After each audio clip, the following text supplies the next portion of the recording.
right, we're live. Welcome to Daptime. This is AJ. I'm with my brother Big Dame. Big Day in the building. And we're two brothers, one vision. Just going to have a conversation about any and everything in life. Hope you get a chance to laugh a little bit, learn a little something, live your life a little better. And with that, Big Dame, how you doing today? Man, I'm good, bro. I'm good. How about yourself? I do remember that you noted you had your makers ready, and we're already on deck with that for our conversation. Yeah, I think these are makers type of times that we're in right now. So I feel like it's necessary right now. Makers times. Okay, all right. So that sheds a little light or something. Okay, so these times, speaking about Corona and being sheltered, what about the times calls for makers versus something else? It's smooth. Okay. And right now, it's a lot of anxiety going on. Whether it's warranted or not, is to be determined. But it's definitely trying times. It's different times. It's a different way of life. Everybody's learning a new way to live. So, makers just kind of brings it back home, man. Just smooths it out, and you're just able to kind of regroup and get it together. So that's Now you're in Virginia, so this is a good chance to get a perspective. I know what it's like out here. I mean, out here, one of the things that is very apparent is there's different types of responses to what's going on. I mean, I go to get gas or I go to the store, and I'll see people out in pairs. Might be husband and wife or a family with their kid, and people look like they're okay, except for when they get close to each other. Then you kind of like, keep your 6 feet distance. Mm-hmm. What is it like in Virginia? I mean, right there, you guys, what are you feeling when you're out in the community? It's similar. It's similar. I think people are, and I'm in just to give some for clarity. I'm in kind of a smaller town, Virginia. Maybe 100,000 people in the area, so it's not a lot of people, but. So people are kind of laid back. People are still kind of taking it as it comes, but I think everybody understands that this is different. Again, whether it's warranted or not, who knows? We'll find out later, but it's different than anything we've seen in the past. So people are kind of, like you said, they're still getting out. I still see people jogging, walking. A lot of people are still going to work and doing, their day-to-day things. But if anything, it's more or less just an adjustment to how we live. People are still living, but we've just adjusted how we live. So, yeah, that's kind of how it's working for us. So let me ask you this question. If there were anything that you would hope, I mean, and maybe you haven't, have you seen anything, maybe this is what it is, have you seen anything that's different in the way that people are interacting and moving around from the way things were before Corona that you would say, man, I haven't seen that ever, or I haven't seen that in a while, and I would love to see that on the other side of this? Well, yeah, I mean, I think, one of the biggest things is just families being together. I mean, I've definitely noticed that just with my own family, and you see people. I saw a couple today when I was out. I was out with my daughter, and we were out walking, getting some fresh air. And I saw a couple walk, they were pushing the babies in the stroller, and, the husband and the wife, and, and it was nice. It was nice to see people together doing stuff, even in my home. I think we've all become used to electronics. We kind of, without realizing it, we kind of get stuck on electronics from time to time. And this kind of forces you to, we gotta talk to each other, and we gotta deal with each other, and we have to be engaged with each other. You know what I mean? As opposed to, a phone, or we have to, we got to pay attention to what's going on around us, and we have to pay attention to those that we love. So I definitely hope that sticks, because I think what's interesting about this whole thing to me, and to be honest with you, what I really think it is I think it's more, and this might sound cliche, but I think it's more spiritual than anything. And I say that because I wonder, like, sometimes I think God holds up a mirror to you. It could be you in your individual situation. Sometimes it's collectively as a country. and, Okay. and right now it's collectively as a world, as Earth. It's like, here's a mirror, look at yourself.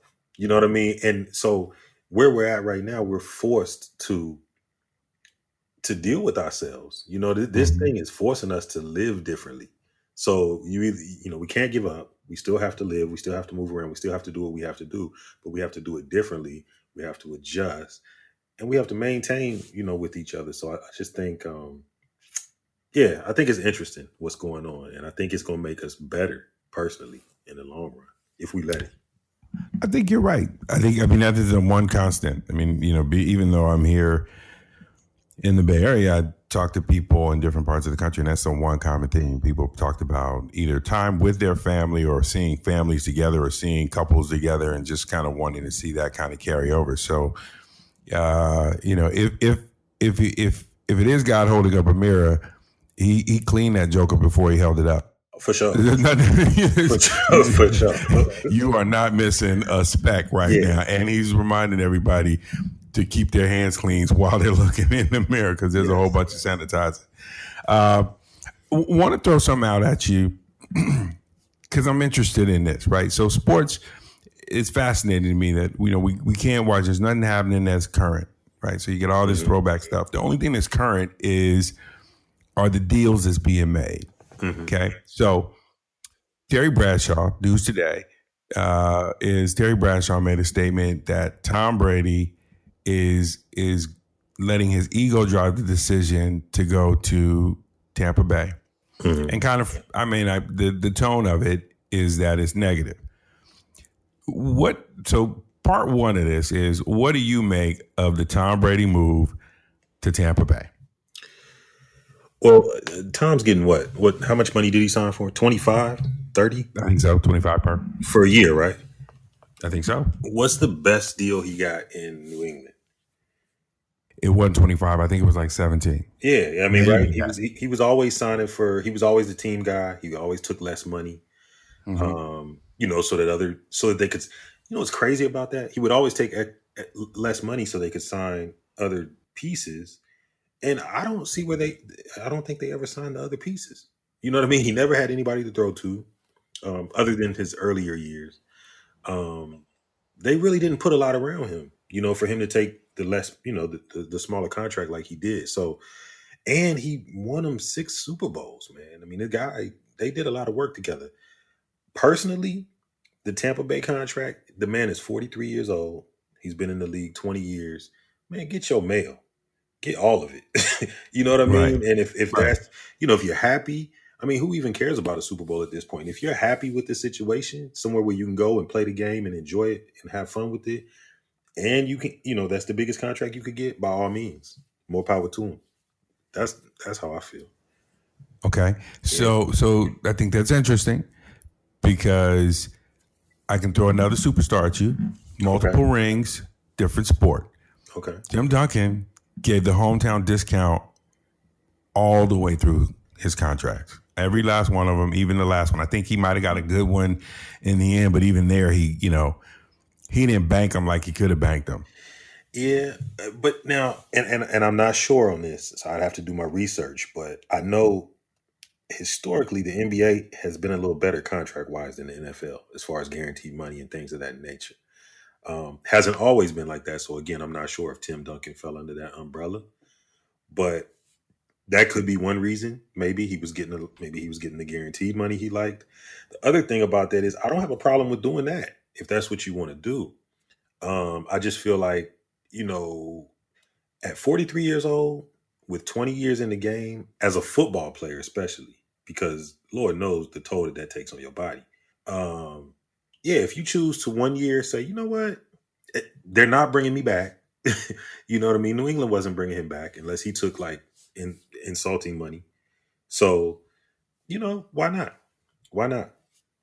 See, I don't. Okay, so on the one hand, I'm like, I want Brady to get all his bread, right? Right. But it's not like you're dealing with a cat that, and I'm not in his pockets. I don't know his bank accounts. I don't know what commitments he had. He's not Section 8 at all. Right. He's not Section 8 at all. Yeah. Right. Like, so, I mean, here's a guy, and but at the same time, I'm saying if you're leaving New England, you do have some pieces in Tampa Bay. I like Bruce as a coach. Hmm. I think in terms of the culture he builds there, it's going to be competitive. He wants excellence, but he wants to have a good time too. Hmm. He's relatable. Tom hasn't played for someone like that. He brings what Tom brings as a winner to the locker room: immediate respect, credibility. So you come in as a leader, not just in name only. So there's and I'm gonna get breaded better than I've been breaded before. Happen to be in a part of the country where the weather's good. All these things are great, but I Right. flip the script and say, okay, what does it do for the rest of the field? So Tom's contract, 2 years, fully guaranteed, $25 million per. Okay. So $50 million, he's going to get every penny of it. And he has a no trade clause.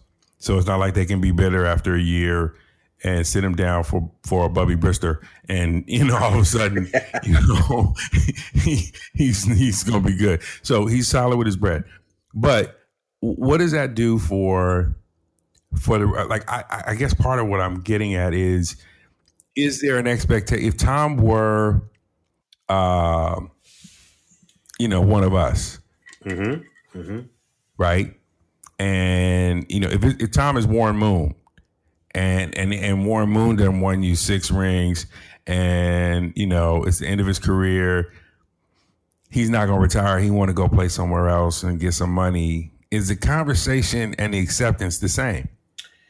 I think the overall conversation would be different. The mainstream conversation would probably be different. From me, it wouldn't be, because I'd say the same thing. Get your money. You guys. The thing about this for me is I look at Tom Brady as somebody who took the hometown discount for so long. That was his choice, and then it was the organization's choice not to, really have his back. In my opinion, at the end. And that's their choice. That's business. That's how business works. So I'm for the player. I'm for there being a nice synergy between the player and, I mean, the owners and the players have to work together. The organization has to work with the players. But, at the end of the day, I'm for these players having as much power as possible. Let's not get out of hand with it. Don't get me wrong. But man, I just think after 20 years, man, you've earned the right to get your money. You know what I mean? And he's in a good situation. He is in a good situation. They can actually make some noise this year. So I do think if I it was think they Warren could. I Moon, agree with you. yeah, and I think to answer your question about, or what your point about Warren Moon, I do think it would be different. I think a lot of people would have a lot of different things to say, and that's simply because you know some people tend to change the narrative depending on color or what have you. You know what I mean? Let's just Right. we know what that is, but yeah, in my opinion, it's the same thing. I think there's an interesting dynamic here because in the same way. So let's say at the core of your position, New England did not show Tom Brady enough respect to put the bread, more than not putting bread in his pocket. They didn't put bread into bringing the kind of talent around him to make it worthwhile for him to continue taking those risks at 40 plus years of age. Mm-hmm. So, and I'm going to make a couple points here before I take you where I want to go. Mm-hmm. So, one, the owner publicly in writing thanks him profusely, Mm-hmm. celebrates him going out the door. The fans all over the web thanking him, celebrating him going out the door. The coach celebrates him going out the door. Mm-hmm. And he is basically honorably handed off to the open market to go find the best deal he can find for himself. For sure. Okay? Mm-hmm. Cam Newton has had less than Tom Brady has had by far in terms of talent. Line ain't never been the kind of line that your marquee quarterback could stand behind and feel confident. Cam has been beat up. Now, some of that we know is because he's been a runner. He was physical early on, and cats took great shots at him. But his line has never been as good as Tom Brady's line in its worst year. I agree. Cam Newton has never had the kind of caliber receivers across the board that Tom Brady had. Cam Newton took them to the Super Bowl, kept them competitive offensively, was an MVP, and the owner's GM basically told him, go find a deal. Go get yourself a deal. Disrespect or not? Business. business. And I think this kind of just made the same point that I'm making with Tom Brady. Because to me, I feel like this. I feel like a system is a system. A system is only good as a system is only as good as the system. So a nation is only as good as the system. So the nation of the NFL, right? It operates under a system. That system is what it is. So you either have to learn how to live within that system or you don't. The system runs you or you run the system. So the reason I say what I say about Tom is that with in Cam Newton's situation, yes, the athlete, the former low level athlete in me feels like, yeah, it's disrespectful. Of course, that man beat his body up for 9 years for y'all. You know what I mean? Mm-hmm. Of Mm-hmm. course, that's disrespectful. However, that is why I'm saying, if you get the opportunity to get your money, you need to really seriously weigh your options. And it might not be a bad idea to get your money, because in business, all's fair. You know what I mean? So they can get rid of you just like that. You know what I mean? New England could have done Tom Brady like that at any time. They didn't until now, but they could have released him at any time. So, it just worked out for him. Yeah, that's a fair point. Yeah, well, there are, to me, and in fairness, I don't think they are exactly apples to apples situations. And I No, recognize that, right? I mean, because Cam got breaded, right? Didn't he sign $100 million deal or better? he signed So a he decent got contract. breaded. He got breaded. He was making his money.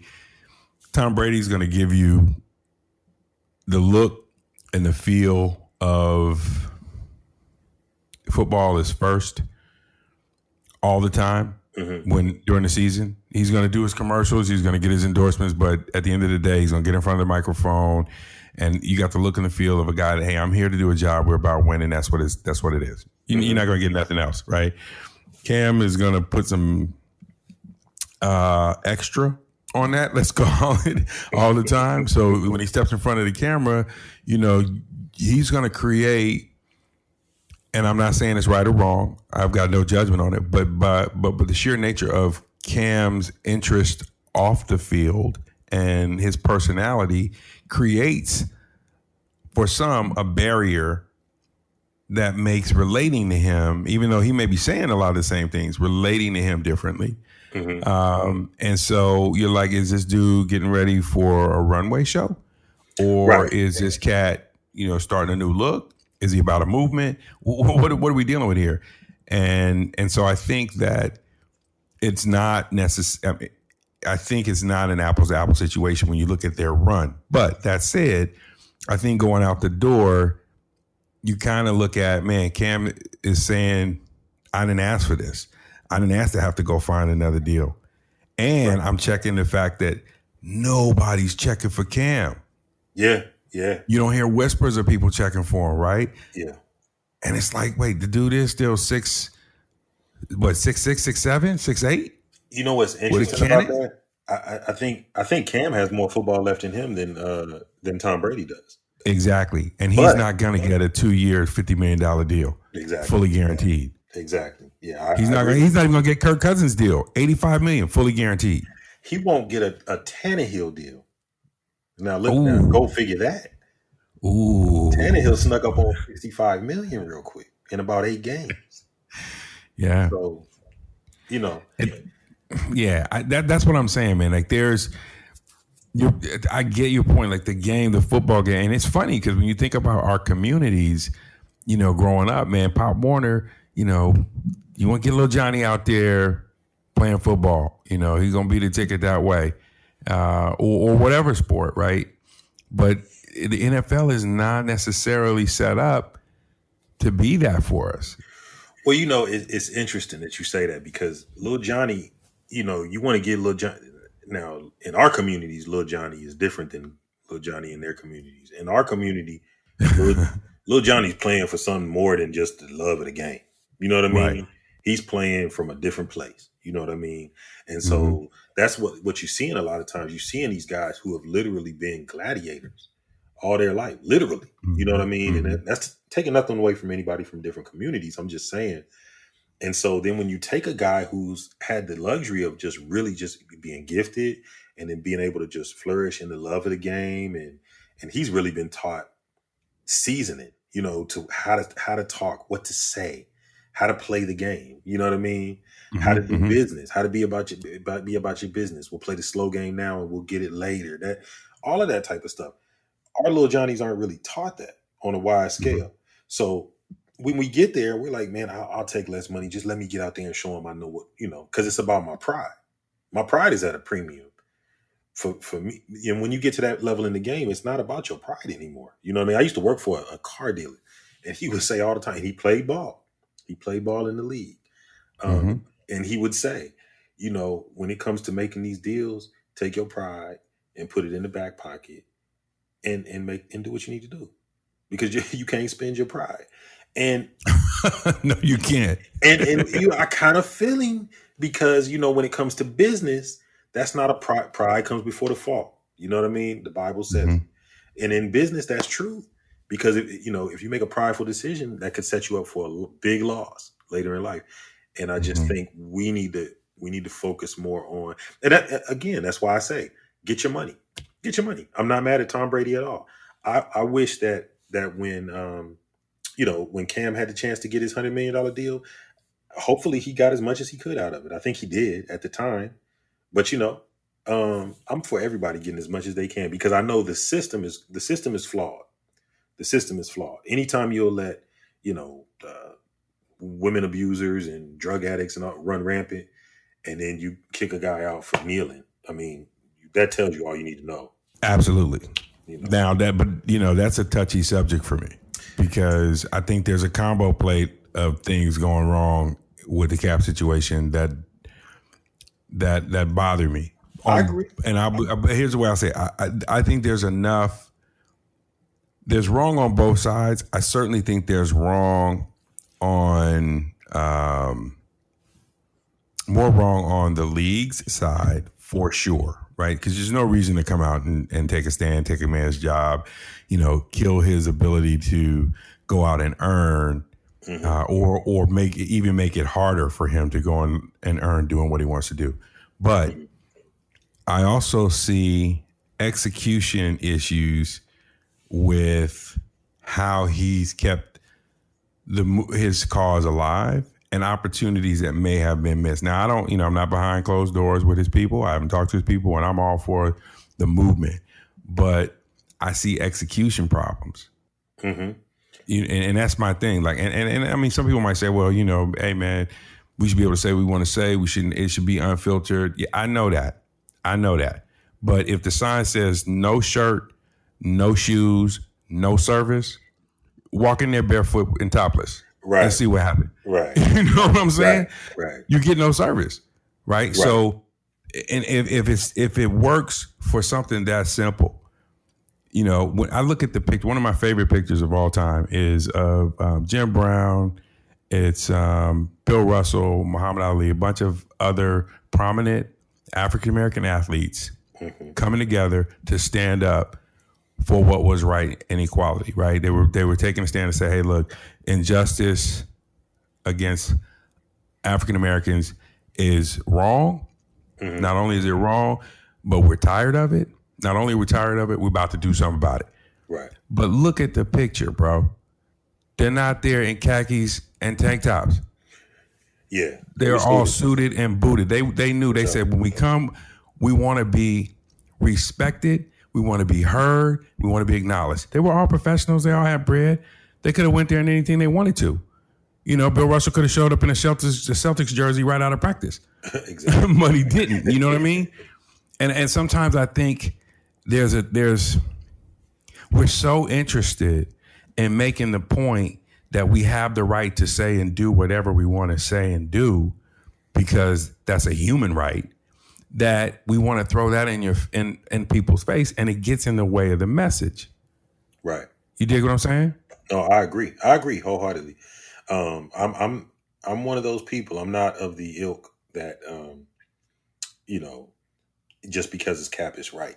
He made some flaws in this thing, as well. I think the biggest problem, what a lot of people had with the league was that it almost resembled how systemic racism works. You know what I Mm-hmm. mean? Mm-hmm. So regardless of if you, and I think that's where we we fall into that trap a lot of times because there's been so much trauma from that over the years. Um, so we see something that looks like something we've seen before, and we jump to defend. You know what I mean? Mm-hmm. Oh, see, there they go. You know what I mean? And we're right, but we have to learn. It goes back to the system. We have to learn how we're gonna work within the system. You have. It's like a boxing match. You got to make your adjustments within the fight. Mm-hmm. This fighter's not doing what I thought he was gonna do. Let me adjust. Let me switch up southpaw. Let me switch up orthodox. Let me do whatever I need to do to adjust to get better results out of this fight. We're for some reason like it's almost like we're not adjusting anymore. You know what I mean? There's a book Mm-hmm. that I was put on to years ago called "The Spook That Sat by the Door." I'm sure you're familiar with it. Absolutely. Absolutely. Great book. That's what we need to be on. That was back then. That book came out in the what 60s, 70s? Was it 60s? Something like that. Yeah. It was, it's it's got some years It's a on it, but classic. it's definitely a classic. But that was back then. Why weren't any of those lessons taken to now? Kaepernick had the perfect opportunity to be the spook that sat by the door. If you really wanted to enact change, if you really wanted, Mm-hmm. if that was your goal, you know what I mean. Mm-hmm. So now I have to question that. You know what I mean. Mm-hmm. So, and I hate to, Well, if we get into what we want to question, and one of the questions, and I'm not going to say it's my own, right? I'm not going to say it's not my own, but if I'm playing devil's advocate, did he really want to play ball anymore? Was he looking for a way out? that's a fair Was this question. convenient? That's a I fair mean, question. because I look at his play going into it. Granted, the Niners were not that great. But if you really want to play and somebody say, hey, man, this is what you got to do to play, and you have the kind of intelligent, experienced activists in your corner, and they're like, hey, man, this is how we get it done, then why would you do the opposite? Right. Right? If playing was what you really wanted to do. But if this becomes a convenient bridge to the life you really want to live, then, you keep doing what you're doing. Right?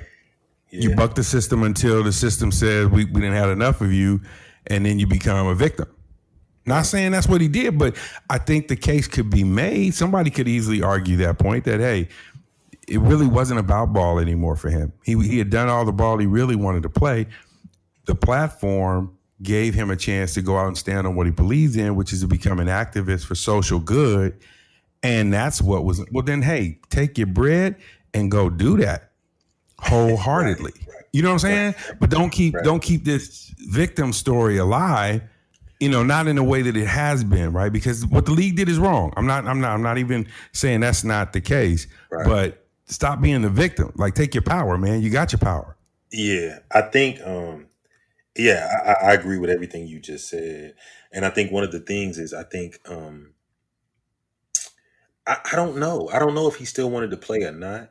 I think part of the issue, I think some of this is generational. So I think back to Mm. the Jim Brown picture with Bill Russell and all those guys, and Mm-hmm. they were suited and booted. It was a different time. It was a different posture. It was a different culture at that time, and so they were there because though a lot of those guys took contracts that where they still had to go work after the season was over. They after the season was over, they went to work. You know what I Right. mean? It was regular. Now everything has blown up so much to where now, and this generation is different too. And I'm not saying worse, just different.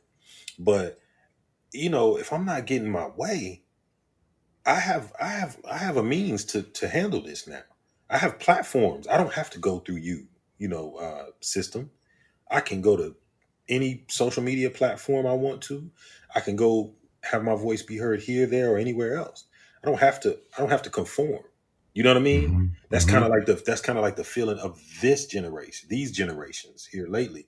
So whereas that's good, at the same time, what Jim Brown and those guys stood for, that part of our culture, I feel like some of it's been forgotten.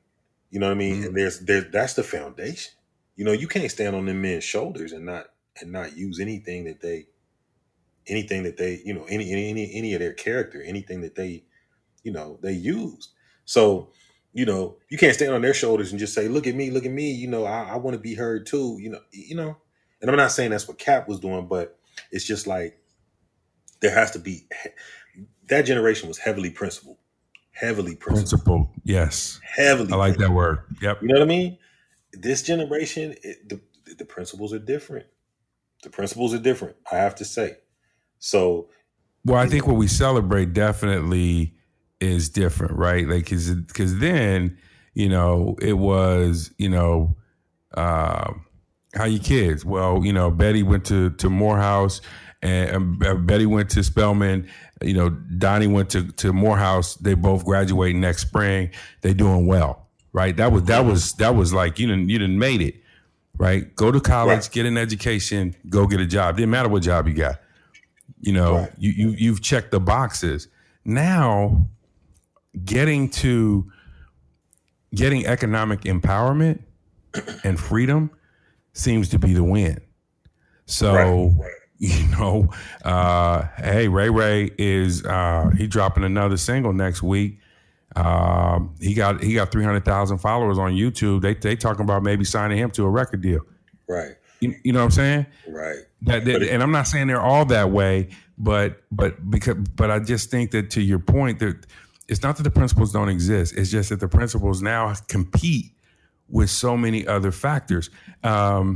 Mark Lamont Hill wrote a book that I think it talks really well to systemic racism and the issues mhm, that it brings up. The book is Nobody, Casualties of America's War on the Vulnerable.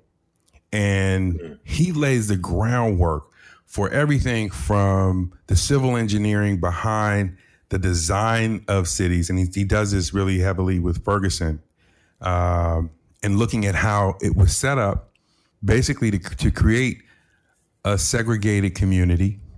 mhm, And then how, when it couldn't be a segregated community any longer, you're doing that against the will of those who went there for it to be segregated. So you already had this tension beneath the surface.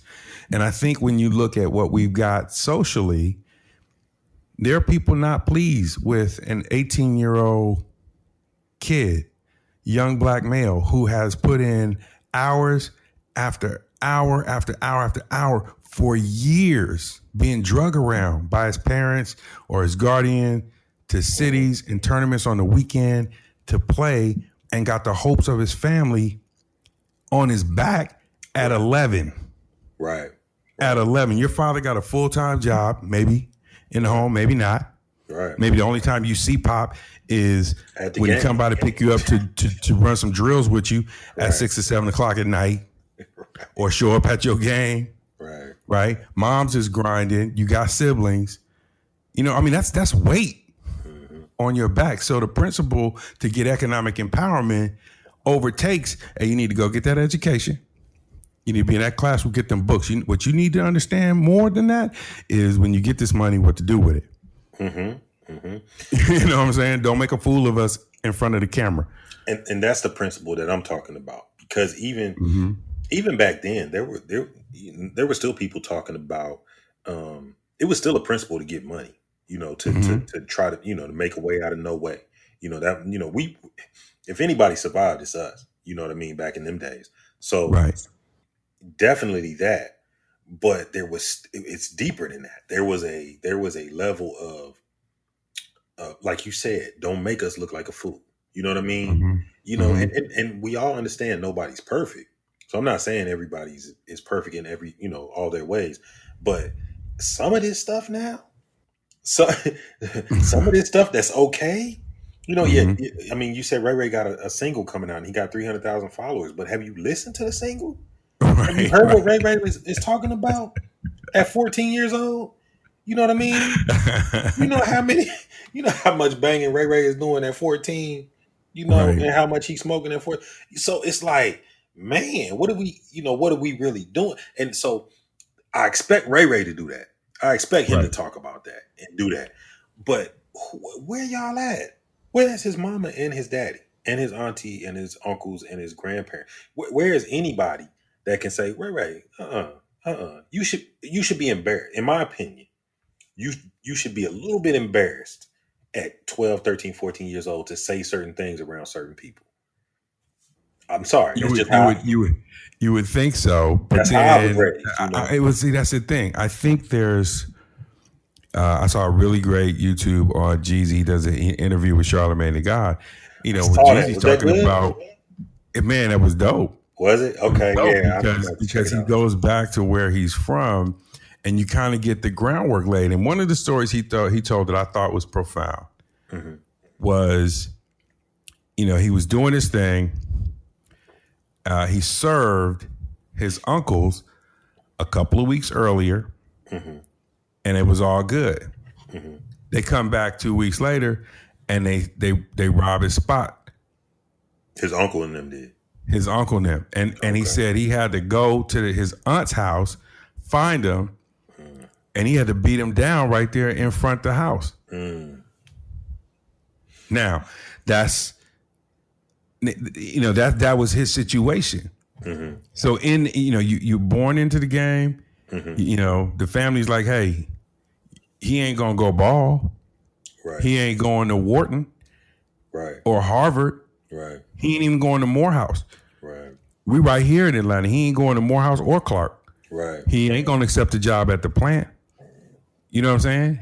Mm-hmm. But he's doing enough that he can pay rent here. He can help out on a few things. And he rapping on the side?